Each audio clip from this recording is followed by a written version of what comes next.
কুমিল্লার তিতাস উপজেলায় কয়েকদিন ধরে নদীতে ভাসছে এক অদ্ভুত ভাসমান দুইতলা বাড়ি। রঙিন এই বাড়িটি ঘিরে এলাকায় তৈরি হয়েছে নানান জল্পনা কল্পনা। কেউ বলছেন এটি হয়তো ভাসমান রিসোর্ট, আবার কেউ দাবি করছেন এটি ভেসে এসেছে দূর কোনো জায়গা থেকে। কিন্তু আসলে কোথা থেকে এলো এই রহস্যময় ভাসমান বাড়িটি, কি আছে এর ভিতরে, আর কেনই বা হঠাৎ করে এটি তিতাস নদীতে ভেসে এলো? এই প্রশ্নগুলোর উত্তর খুঁজতে আমাদের সহকর্মী জুয়েল আহমেদ ছুটে যান ঘটনাস্থলে, তিতাস উপজেলার মাসিমপুর গ্রামে, যেখানে ভাসমান বাড়িটিকে ঘিরে চলছে তুমুল আলোচনা। সেখানকার স্থানীয়দের সঙ্গে কথা বলে জানা যায়, রহস্যের আসল কারণ আসলে অনেকটা বাস্তবিক।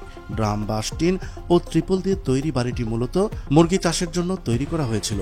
স্থানীয় এক উদ্যোক্তা বলেন, বর্ষা মৌসুমে মাঝ নদীতে এমন ভাসমান গড়ে মুরগি পালন করলে একদিকে মুরগিগুলো পায় খোলামেলা পরিবেশ, অন্যদিকে লোকালয়ে দুর্গন্ধ ছড়ানোর ঝুঁকিও থাকে না। এখন নদীতে পানি কমতে শুরু করায় স্থানীয় চাষি বাড়িটিকে নোঙর করে রেখেছেন নদীর পাড়ে।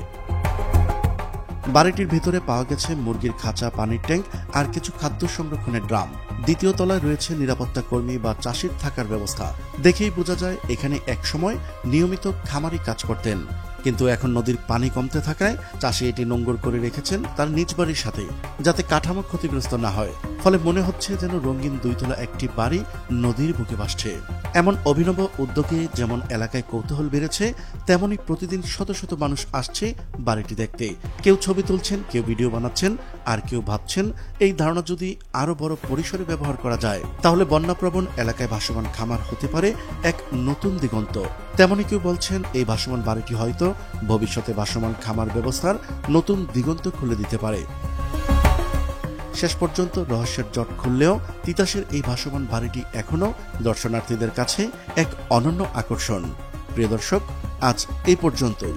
দেখা হচ্ছে পরবর্তী ভিডিওতে। ততক্ষণ পর্যন্ত মহান আল্লাহ তাআলা সবাইকে ভালো রাখুক, সুস্থ রাখুক। আল্লাহ হাফেজ।